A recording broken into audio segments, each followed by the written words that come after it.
इस बार घरों की डिमांड कैसी है? रियल एस्टेट सेक्टर जो आज बड़ा सुर्खियों में है, बड़ा मजबूती के साथ जो तेज़ दौड़ लगाता हुआ दिख रहा है, जरा इसका हाल देख लेते हैं। अरमान बताएं। जी सर, बिल्कुल जो रिपोर्ट्स यहाँ पर निकल के आ रही है, जो टॉप रियल एस्टेट के डेवलपर्स हैं, उनका यह कहना है कि आने वाला जो ये फेस्टिव सीजन अब से जो चालू हो गया है, यहाँ पर उनकी सेल्स लगभग मिनिमम से मिनिमम 15 से 20% तो मिनिमम बढ़ने वाली है। 15-20%? 15-20%। कमाल ही भाई। ये तो डिमांड की बात बोल रहे हैं, वो ये बोल रहे हैं कि ऑलरेडी जो इंक्वायरीज हैं उसमें अच्छी खासी तेज़ी जो है वहाँ पर आती हुई दिखी है। अगर आप अप्रैल से जून की अगर आप देखें, वहाँ पर प्रॉपर्टी डिमांड लगभग अगर आप 20% के आसपास बढ़ के आई थी। क्यू भी अगर आप देखें तो वहाँ पर भी 5% बढ़ी थी। और ये जो बढ़ी हुई आई थी, उसके बावजूद भी इस बार भी अब ये जो है ये कंटिन्यू रहने का अनुमान है, जिसमें आप मुख्य तौर पर बेंगलुरु या फिर मुंबई और पुणे अगर यहाँ पर देखें तो यहाँ पे ट्रांजैक्शन वॉल्यूम जो है कंपैरेटिवली यहाँ पर ज़्यादा हो सकते हैं। और रेंजेस की अगर आप बात करें तो जैसा कि अगर आप बात करें अफोर्डेबल और मिड सेगमेंट में, वहाँ पर तो डिमांड स्टडी है, पर जैसा कि हमने बार बार बताया कि जो लग्जरी सेगमेंट है वहाँ पर आपको एक तरफा और ज़बरदस्त तेज़ी जो है वहाँ पर आती हुई दिख रही है। तो इसमें आप स्पेसिफिकली रेसिडेंशियल सेगमेंट में जो नए लॉन्चेस हैं अब वो भी काफ़ी कंपैरेटिवली होने वाले हैं, क्योंकि डिमांड मजबूत है तो लॉन्चेस जो हैं वो होने वाले हैं। और आपने देखा होगा हमेशा फेस्टिवल सीजन के टाइम पर जो डिस्काउंट्स आते हैं, तो इस बार वो कह रहे हैं कि डिमांड इतनी ज़्यादा है, इस बार शायद डिस्काउंट्स जो हैं वो भी नहीं दिए जाएंगे, क्योंकि डिमांड बहुत रोबस्ट है।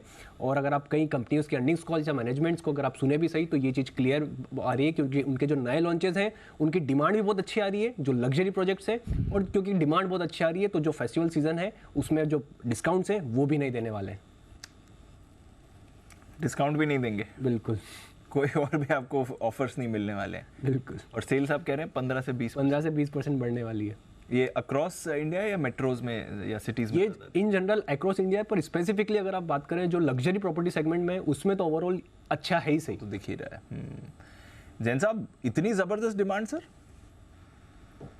देखिए, प्रॉपर्टीज में सर्टेनली डिमांड भी आ रही है और कुछ तो रॉ मटेरियल के कॉस्ट भी बढ़ रहे हैं, तो उसकी वजह से भी लोग जल्दी जल्दी लेने की कोशिश करते हैं। और एक सारे ही एसेट क्लासेस में ये देखने को मिला। और अभी रिसेंटली अनिल जी ने तो महिंद्रा लाइफ स्पेसेस दिया ही है, one of the finest stocks from north India में, जिनका बहुत जबरदस्त प्रेजेंस है।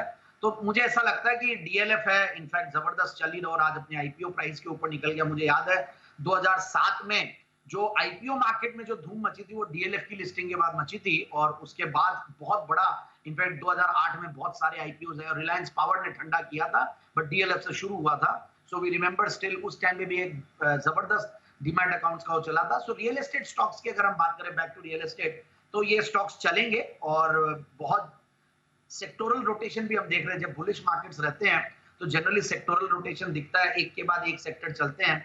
तो रियल एस्टेट की भी बारी आई हुई है। और मुझे ऐसा लगता है स्टैम्प ड्यूटी का जो इम्पैक्ट था कम होना, और सरकार भी काफी अब समझ में आ गई कि इस सेक्टर को बढ़ाना है, क्योंकि अगर सीमेंट, स्टील और ये सब जो कंजम्पशन है वो सर्टेनली बढ़ता है। तो मेरे हिसाब से एसेट प्राइस की मतलब रीप्राइसिंग हुई है सारे एसेट क्लासेस, भले वो इक्विटीज हो या कमोडिटीज हो या रियल एस्टेट है। इवन जयपुर में भी हम देख रहे हैं या राजस्थान में भी देख रहे हैं, एक्स्ट्राऑर्डिनरी तेजी बनी हुई है रियल एस्टेट में।